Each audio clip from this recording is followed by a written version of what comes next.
स्नातक हिंदी प्रतिष्ठा तृतीय वर्ष सेमेस्टर 5 DSE विशेष पत्र 2 खंड ख। इसके तहत आज हम लोग मैथिली शरण गुप्त का काव्य भारत भारती के बारे में चर्चा करेंगे, उसके सारांश पर बात करेंगे, उसकी विशेषताएं क्या है इस पर बात करेंगे। यह लंबी कविता है, 10 खंड की कविता है। गुप्त जी ने इसकी रचना महावीर प्रसाद द्विवेदी जो गुप्त जी के गुरु थे उनके कहने पर 1912 ईस्वी में की थी। इस रचना के माध्यम से गुप्त जी ने भारत के जनता के अंदर एक स्थान स्थापित कर लिया था। अपना लोगों के अंदर जो देशभक्ति के भाव थे वह जागृत करने में सफल हो गए थे। इसलिए महात्मा गांधी ने बाद में इनको राष्ट्र कवि के रूप में भी उपाधि प्रदान कर दी थी। इस काव्य के माध्यम से गुप्त जी भारत के पुरातन, वर्तमान और आने वाले भविष्य कैसा होगा, कैसा था, कैसा है और कैसा होगा, इस पर बात करने का प्रयास किया है। इसी को स्थापित करने का प्रयास किया है गुप्त जी ने। साथ ही इसके माध्यम से स्वदेश प्रेम को भी स्थापित करने का प्रयास किया है। भारत जिस दुर्दशा में है उस दुर्दशा से कैसे उबरा जा सकता है, निकला जा सकता है, इसके बारे में भी गुप्त जी ने इस काव्य में बताया है। इस काव्य को समझने के लिए हम लोग इसके 10 खंड हैं, 10 खंड को संक्षिप्त रूप में चर्चा करेंगे। कविता बहुत लंबी है, अगर इस वीडियो में हम चर्चा करना चाहें तो संभव नहीं हो पाएगा, इसलिए इसको संक्षिप्त रूप में हम लोग समझने का प्रयास करेंगे। लेकिन ये संक्षिप्त रूप ऐसा होगा जो आपको अपने प्रश्न पत्र के लिए, आप उसके उत्तर लिखने के लिए पर्याप्त होगा। और मुझे लगता है कि ये संक्षिप्त रूप से ही आप पूरे काव्य को समझने में सफल हो पाएंगे, ऐसा प्रयास हमने किया है। काव्य के जो गुण थे, जिस तरह से काव्य की शुरुआत होती थी, इस काव्य में भी प्रथम मंगलाचरण से शुरू किया गया है। मंगलाचरण के माध्यम से मैथिली शरण गुप्त ने पहले वंदना की है ईश्वर की, और कहते हैं मानस भवन में आए जन्म जिसकी उतारे आरती, भगवान भारत देश में गूंजे हमारी भारती, हो भद्र भाव भगइनी वह भारती है भगवते, सीतापते सीतापते गीतापते गीतापते। इस मंगलाचरण में ईश्वर के वंदना करते हुए कहते हैं गुप्त जी कि हे प्रभु, इस संसार के मानस भवन में लोग जिसकी वंदना करते हैं और जिस वंदना से सभी के अंदर एक भक्ति के भाव जागृत होता है, ऐसे भारत के विशेषताओं पर, उसके पूरे विश्व में उसकी विशेषताएं गूंजती रहे। हे प्रभु, ऐसा यह मेरा प्रयास सफल हो।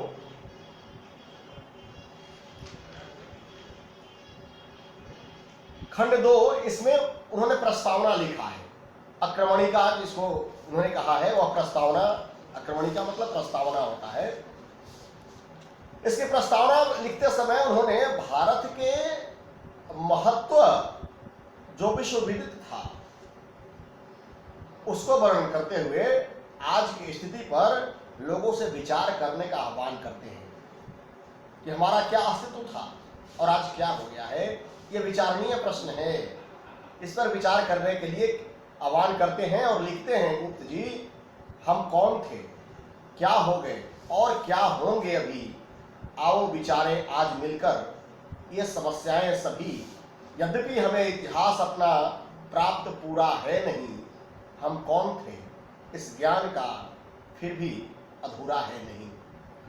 गुप्त जी लिखते हैं कि हम कौन थे और क्या हो गए और आगे वाले समय में क्या होने वाले हैं, आओ हम सब मिलकर के इस पर विचार करें। इस तमाम जो समस्याएं हैं, किन समस्याओं के कारण हम कहां से कहां तक पहुंच गए और आगे कहां पहुंच सकते हैं, अगर ये इन समस्याओं का समाधान नहीं हुआ तो इस पर विचार करें। हमें पता है कि हमारा जो इतिहास है वह पूर्ण इतिहास हमें प्राप्त नहीं हुआ है। हमारे इतिहास के साथ बहुत छेड़छाड़ किया गया है, हमारे इतिहास को मिटाने के प्रयास किए गए हैं, लेकिन इसके बावजूद जो इतिहास प्राप्त है वह भी कम नहीं है और समझने के लिए पर्याप्त है। कवि ने इसमें इसी विषय को अंकित किया है। आगे तीसरे खंड में भारतवर्ष की श्रेष्ठता के बारे में बात करते हैं। भारतवर्ष क्यों श्रेष्ठ है या देश क्यों श्रेष्ठ है विश्व में, इस विषय को कहते हुए हैं कि भारत विश्व का सिरमौर देश रहा है। अपनी देश के मातृभूमि की विशेषताओं का वर्णन करते हैं इस खंड में मैथिली गुप्त, और लिखते हैं यह पुण्य भूमि प्रसिद्ध है, इसके निवासी आर्य हैं, विद्या कला कौशल सबके जो प्रथम आचार्य हैं, संतान उनकी आज यद्यपि हम अधोगति में पड़े, पर चिन्ह उनके उच्चता के आज भी कुछ है खड़े। कहते हैं गुप्त जी कि यह पुण्य भूमि भारत विश्व प्रसिद्ध है, सर्व प्रसिद्ध है, सभी जगहों पे इसकी प्रतिष्ठा है, यह श्रेष्ठ है। विधा हो, कला हो, कौशल हो, पराक्रम हो, सबके प्रथम आचार्य इसी भारत भूमि के हुए हैं। इन सबके जन्मदाता ये भारत भूमि ही रही है। ये सही है कि गौरवशाली इतिहास का प्रतीक भारतवर्ष आज थोड़ा दुर्दशा की ओर बढ़ चुका है, लेकिन इसका मतलब ये कि हमारा कोई अतीत नहीं है, अभी इस चेतना शून्य में कोई उम्मीद की चिंगारी नहीं है, ऐसी बात नहीं है। विश्व के हमारा विश्व शिखर पर था, इस बात को स्थापित करने के लिए आज भी कुछ ऐसे चिन्ह हैं जो इस बात को स्थापित करते हैं कि हमारा देश सिरमौर था, हमारा देश सबसे अग्रणी था। चौथे खंड में देश के उद्भव के बारे में बात करते हैं कि देश का उद्भव कैसे हुआ, भारतवर्ष की उद्भव कैसे हुई, क्या विशेषता है इस उद्भव की। उसमें लिखते हैं शुभ शांति में शोभा जहां भव बंधनों को खोलती, हिल मिल मृगों से खेल करती, सिहनी थी डोलती, स्वर्गीय भाव से भरे ऋषि होए करते थे जहां, उन ऋषि गणों से ही हमारा था हुआ उद्भव यहां। गुप्त जी लिख रहे हैं कि हमारा उद्भव कहां हुआ था, इस संसार की उस भूमि पर जिसकी शोभा अवर्णीय है, जहां शांति चारों ओर शांति ही शांति है, समस्त कष्टों को बंधन को जहां समस्त कष्टों के बंधन समाप्त हो जाते हैं, वह भूमि हमारी उद्भव की भूमि है, जहां पर मृग और शेर के बच्चे साथ साथ खेला करते थे, चारों तरफ शांति था, हिल मिल कर रहा करते थे, यानी जहां कोई भेदभाव नहीं था, स्वर्ग जैसे आनंद के करते हुए जहां साधु और सन्यासी निर्विघ्न रूप से अपने कर्मों में लीन रहते थे, यानी जहां सभी को अपने अपने कर्म को करने की स्वतंत्रता थी, वह देश हमारा है। हम उसी ऋषियों के वंशज हैं जिन्होंने ऐसी व्यवस्थाएं बना करके रखी थी, हमारा उद्भव उन्हीं लोगों से हुआ है।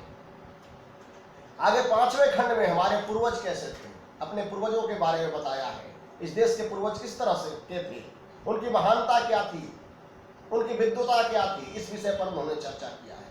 और लिखते हैं वे आरे ही थे जो कभी अपने लिए जीते न थे।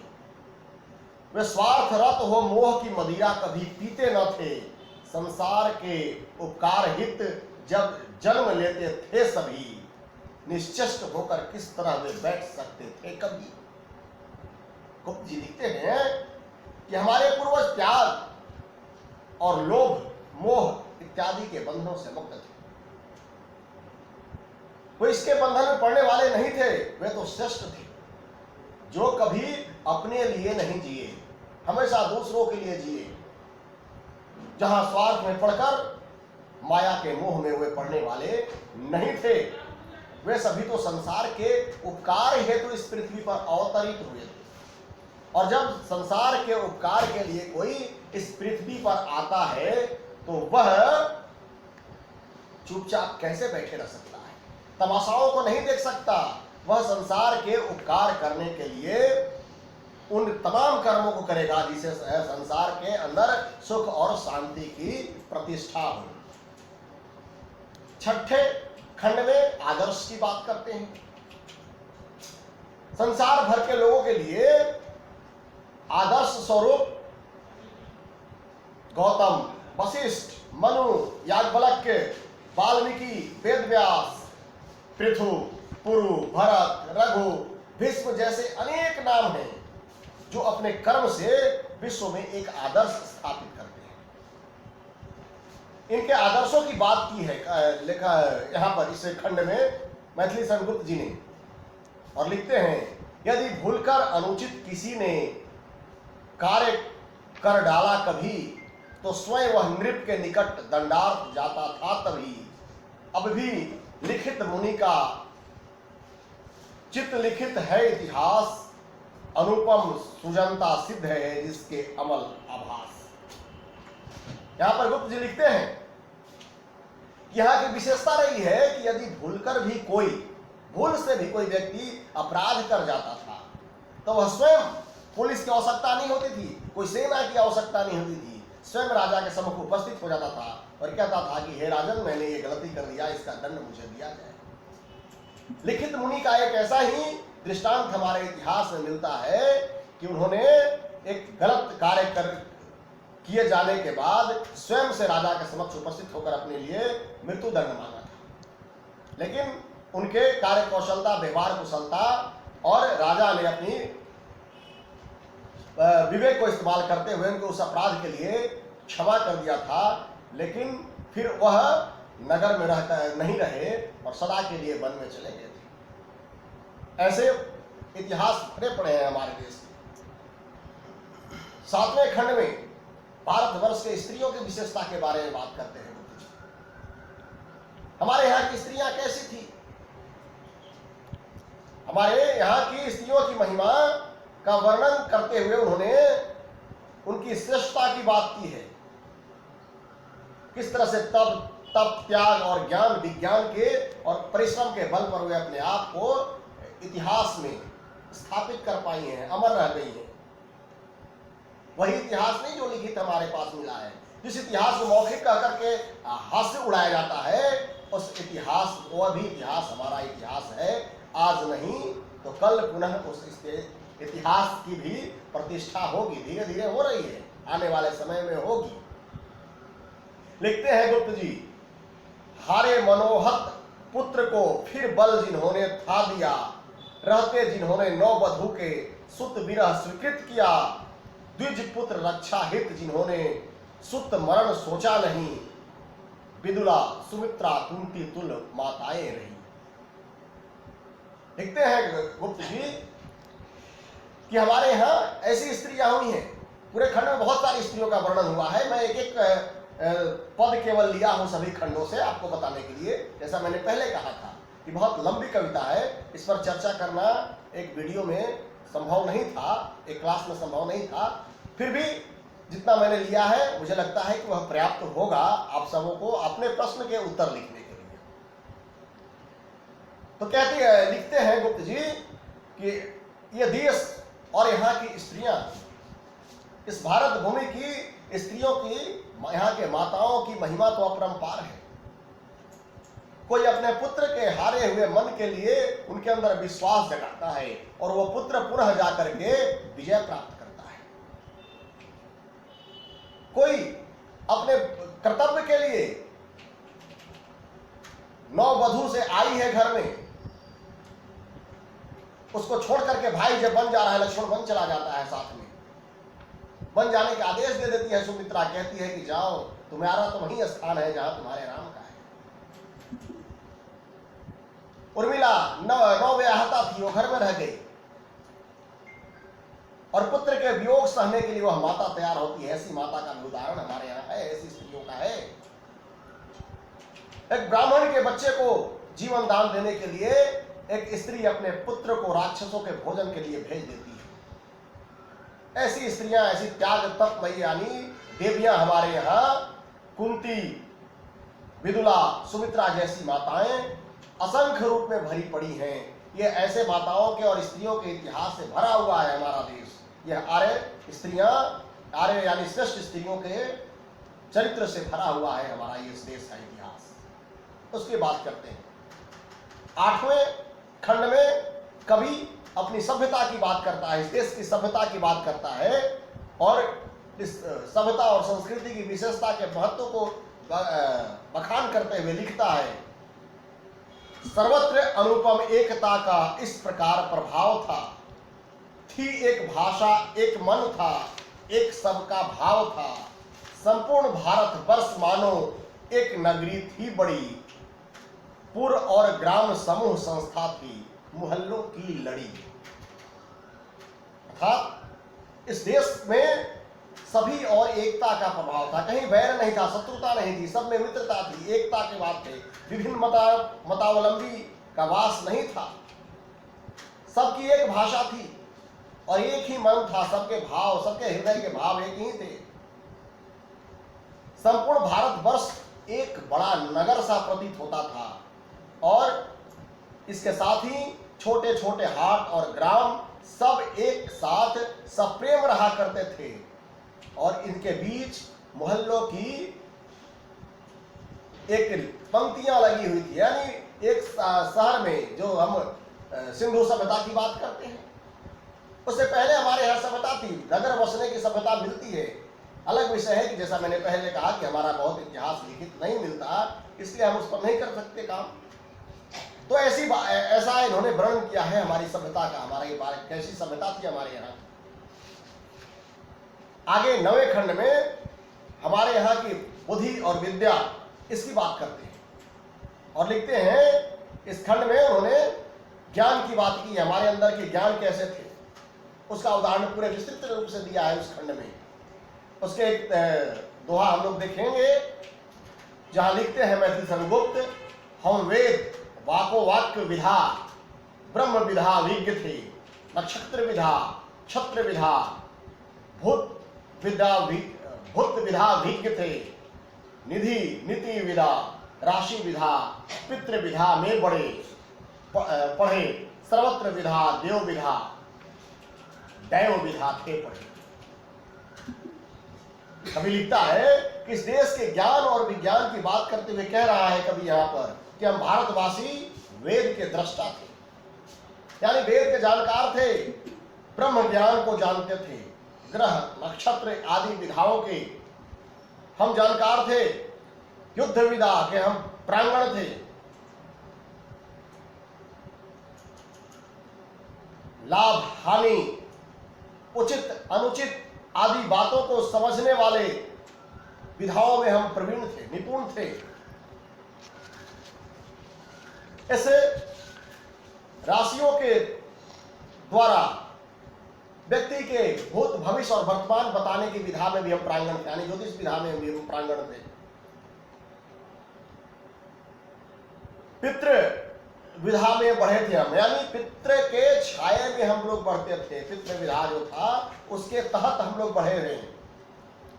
आगे लिखते हैं सर्पादि विधा, यानी सभी सांपों के विधा, सांप काटने की विधा हो या मंत्रों की विधा हो, देव विधा हो, यानी लोगों के देवीय कृपा की विधा हो, देवी कृपा से लोगों को जानने का समझने का और सारे विधा के कौशल थे, हम सारे विधा में प्रवीण थे, ऐसे हमारे यहाँ के लोग थे।